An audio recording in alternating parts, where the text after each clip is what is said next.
Christopher Perkins, and I am going to be investigating illegal immigration.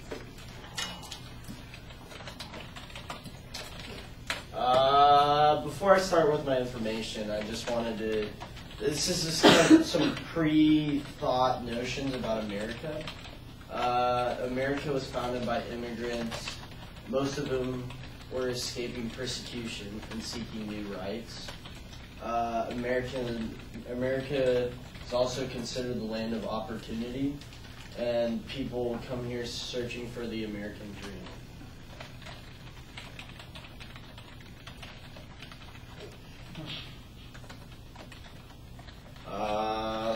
That brings up the question, to what extent is America the land of opportunity?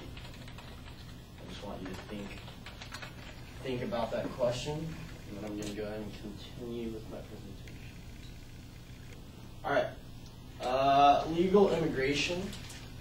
The Center for Immigration Studies reports that in 2007, there was close to 12.5 million illegal immigrants.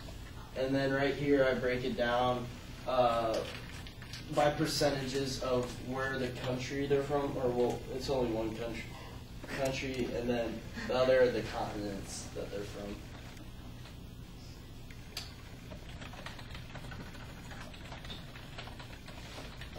And then I'm going to go ahead and get into the unemployment rate going on in America.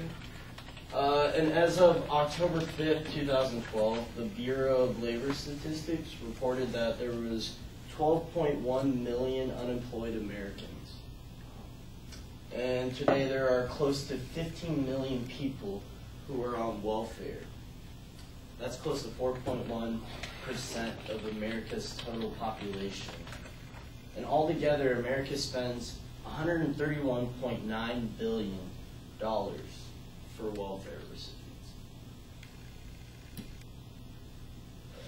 People, when they see these statistics, they think America needs to get stricter immigration laws that will expose who the illegal immigrants are and deport them, so that it will cause more opportunity for national citizens of America.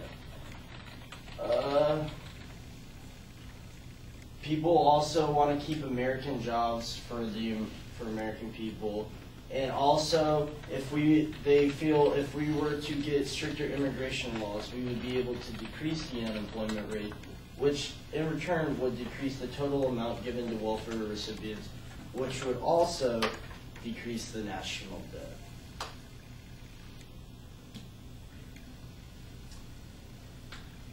CBS reports, this is as of a couple weeks ago, that over 47,500 people have died in the past 5 years due to the Mexican drug war. The condition in Mexico is not looking too well. There's extreme poverty, and there's an underemployment rate that's as high as 25%. And just so you guys can understand better, underemployment is when people are, it's almost like part-time, but they're either underqualified for their job or they're not getting as many hours as they feel they should to support their family.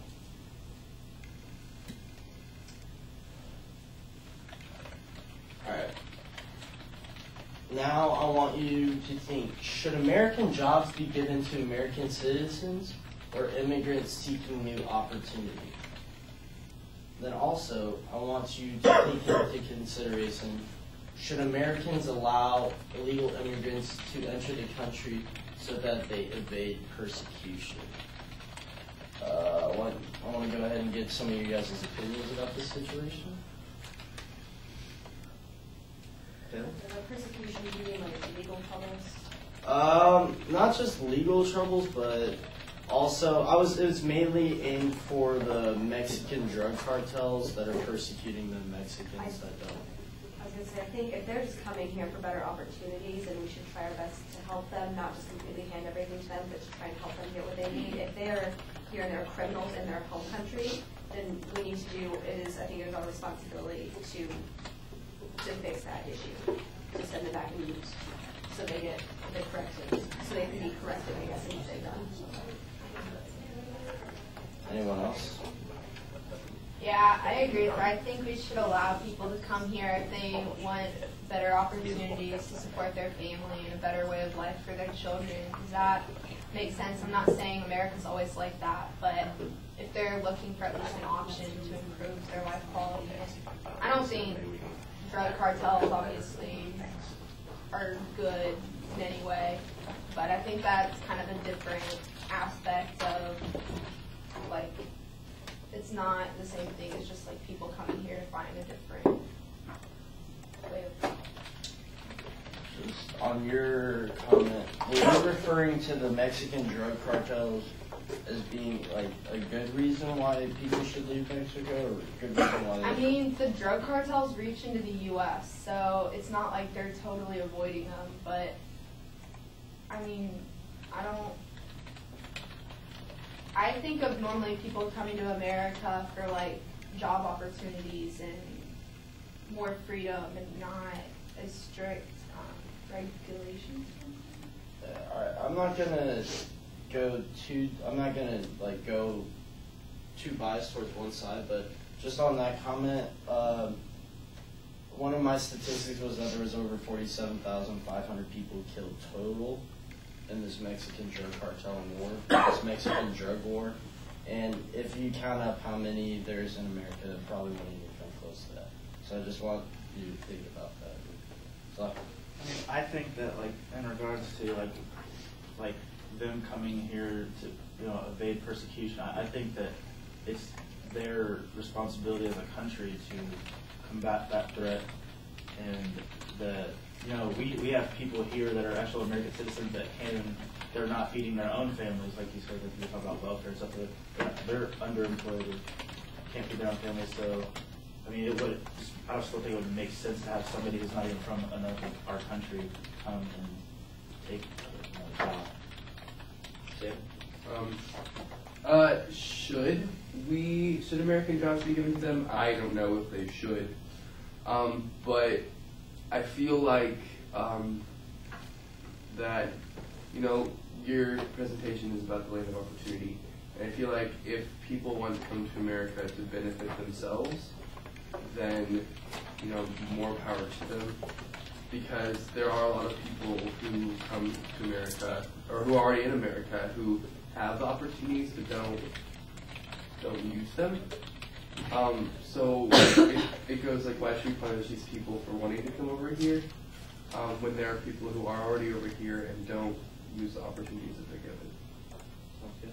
All right, these are going to be the last 4 comments. Elizabeth, I think you were first. I almost feel like your presentation might be oversimplifying the issue, because there's lots of different situations that are going on. I know last year there was a story, there was a girl in Arizona who was the valedictorian of her class, but it came up that when she turned 18 that she was an illegal citizen, and that her parents had brought her over from Mexico as a baby, and she would never remember Mexico. She was always a baby in the United States, and she went to school, and she was the valedictorian, and they were trying to deport her before her school's graduation, and they had to go through all of this, like, with the State Department and everything, trying to get this girl an emergency visa so she could stay for her speech and graduate with her class. And I think they ended up getting it through, and she ended up being able to. But I think that's an example of people who, they are American citizens in a lot of ways, just not legally. And so I think that's a new perspective on the issue. Like, what makes someone an American citizen? Does it have to be legally for them to be considered, like? Well, by American citizen, I mean they have their legal papers and